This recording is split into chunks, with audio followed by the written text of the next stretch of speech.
In boring downtown Ottawa, where civil servants populate the offices around us, this is one of the highlights of the beginning of summer, Ribfest. You get people coming from across North America to sell their ribs, sell their pulled pork, and just enjoy the smells, the taste of summer. But some people don't like it. And so today, as we were getting ready to come down and enjoy this fine meat, we heard that PETA was coming out as well, coming out to protest. Naked women trying to convince you not to eat meat. Will it work?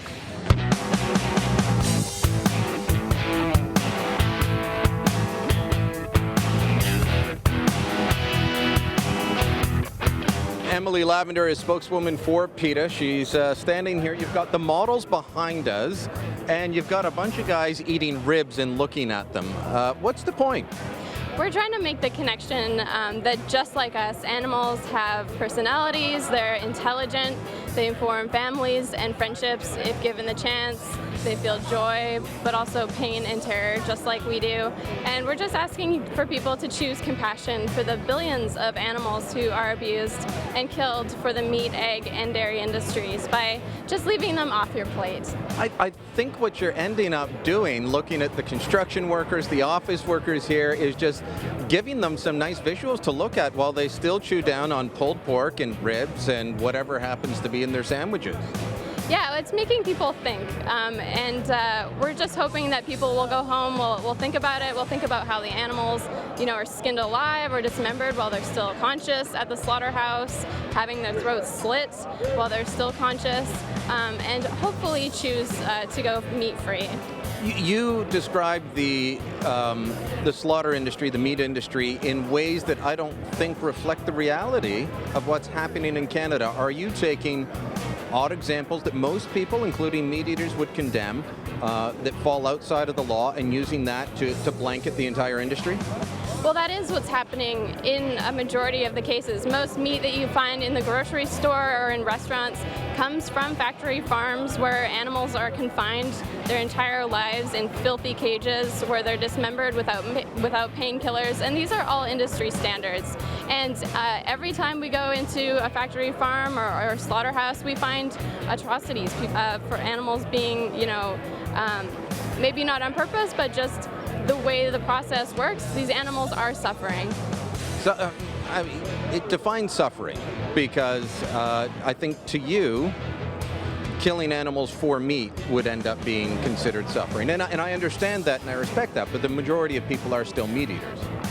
Well, the thing is, the majority of animals do suffer mentally and physically in these factory farms from the intensive confinement. Many go insane from being confined, not being able to turn around, not being able to lift a single wing. They don't see the sun until they're loaded onto a truck for the slaughterhouse. And on these slaughter trucks, they are shipped in weather extremes, in the hot sun or the freezing cold. Some die from heat stroke, some arrive frozen to the side of the trucks, and it's just so easy nowadays to not eat animals that it's just so easy to choose compassion. Okay, choose compassion, or choose what most Canadians think that they need for healthy living. Look, I was teasing you that you're just giving people nice visuals to look at. So these guys stopping for selfies, they're stopping for photographs with the models. Have you ever actually succeeded in, because I think you're targeting men here, have you succeeded in convincing people to give up meat? Yeah, absolutely. I was here at Ribfest a few years ago, and a woman actually was horrified when she was flipping through our literature and saw what happens to animals, and she said that she never wanted to eat meat again. So we are reaching people, and also people will share this on Facebook, on Twitter, and other people will see it as well, and it's really going to really spark a conversation, and that's what we want. We want people to talk about it. Then let's talk about what would happen to the animals if you had your way and we all gave up meat. Whether it's pig, like I've got on my plate here, or cows. Yeah. We raise these animals simply for human consumption. Yeah. They would all die.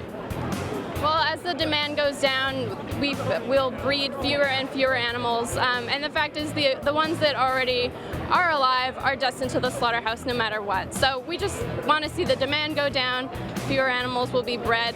So there'll be fewer animals. Yeah. So to help animals, you want fewer of them. That doesn't make sense to me.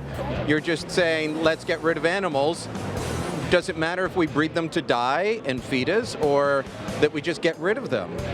Well, What's the difference? Well, being bred just to be born into this life of suffering, of confinement, of being transported to the slaughterhouse isn't really considered a life at all. All right, Emily, thank you very much. We'll leave it to the audience.